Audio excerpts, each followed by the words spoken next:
नमस्कार मेरे प्यारे मित्रों। अनुच्छेदों की श्रृंखला में हम लोग चर्चा कर रहे हैं, बात कर रहे हैं, डिस्कस कर रहे हैं। तो हम लोग अनुच्छेद 90 तक यानी अनुच्छेद 90 तक बात कर लिए हैं। अनुच्छेद 1 से लेकर के हम लोग अनुच्छेद 90 तक यानी आर्टिकल 1 से लेकर आर्टिकल 90 के बारे तक हम लोगों ने बात कर लिया है, ठीक, 1 से लेकर के। तो आज हमारा जो अनुच्छेद जिसका टर्न है आज है 91। हम लोग इसमें समझेंगे क्या क्या प्रावधान है, इसमें कैसे कैसे प्रश्न बन सकते हैं।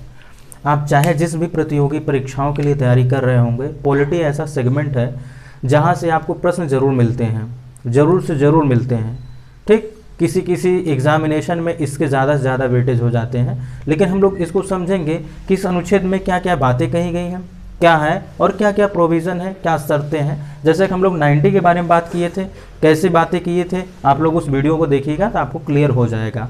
हम लोग क्या क्या बात किए थे, कुछ शर्तें थी, कुछ क्या थी वो स्वतः कर ले रहा था, कुछ उसको ज़बरदस्ती उसके साथ किया जा रहा था, ठीक। ऐसी बातें हम लोग कुछ टुकड़ों में तोड़ तोड़ करके पढ़ते हैं। जहाँ पर भी अनुच्छेदों में लगेगा कि ज़्यादा जटिल है, उसको मैं क्या करूँगा, सरलता से उसको सरल रूप देने के लिए मैं उसको कई भागों में बांट भी सकता हूँ आपको समझने के लिए, ठीक।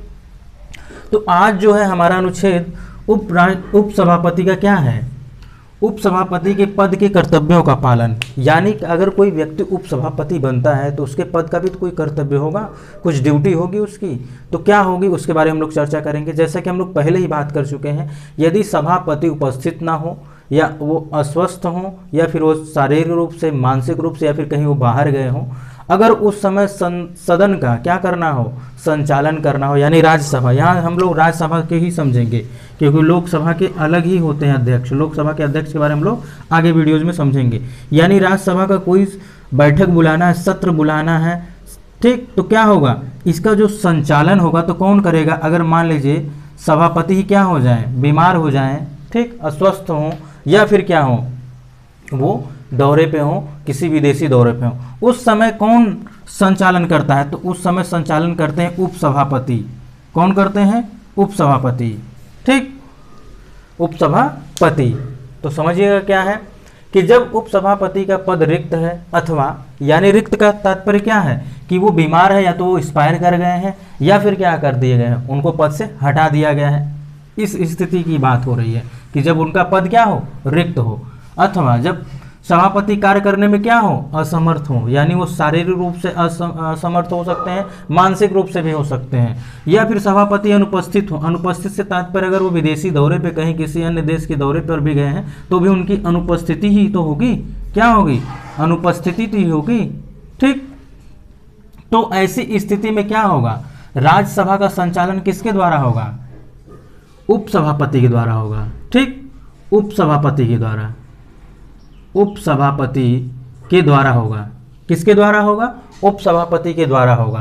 फिर से समझिएगा कि अगर सभापति का पद रिक्त है या फिर वो क्या हो जाए, बीमार हो जाए, अस्वस्थ हो जाए या फिर अनुपस्थित हों, ऐसे समय में, ऐसे कंडीशन में राज्यसभा का संचालन जो होगा वो उप सभापति करेंगे। अब प्रश्न ये बनता है, अगर उप सभापति भी ना हो तब क्या होगा।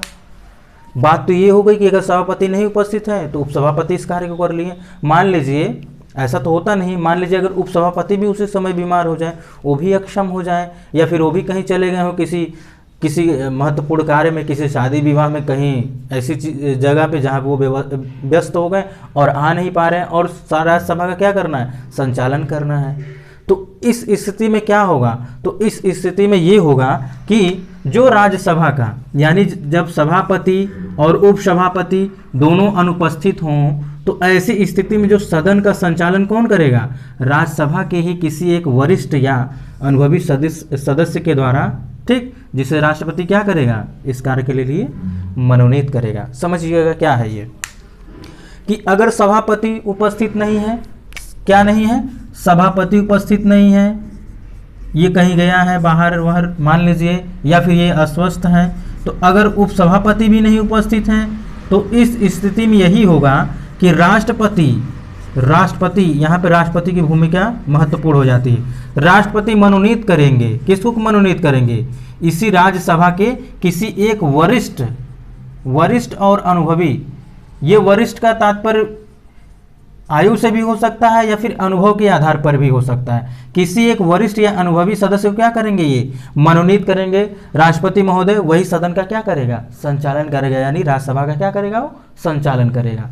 तो मित्रों यहाँ से प्रश्न यही बनते हैं कि अगर सभापति अनुपस्थित है तो कौन सदन का संचालन करेगा, तो उपसभापति करेंगे। अगर मान लीजिए आपसे इंटरव्यू में प्रश्न ये पूछ लिए गए या फिर आप क्या करें, लिखित दे रहे हो एग्जामिनेशन यानी ऑब्जेक्टिव कहीं पे सब्जेक्टिव दे रहे हो, तो वहाँ पे अगर ये प्रश्न पूछ लिए गए तो वहाँ पर क्या होगा कि राज्यसभा का ही किसी एक सदस्य, राज्यसभा के ही किसी एक सदस्य को राष्ट्रपति क्या करेंगे, मनोनीत करेंगे। वही व्यक्ति क्या करेगा, वो व्यक्ति कैसा होगा, वरिष्ठ और अनुभवी हो सकता है, ठीक।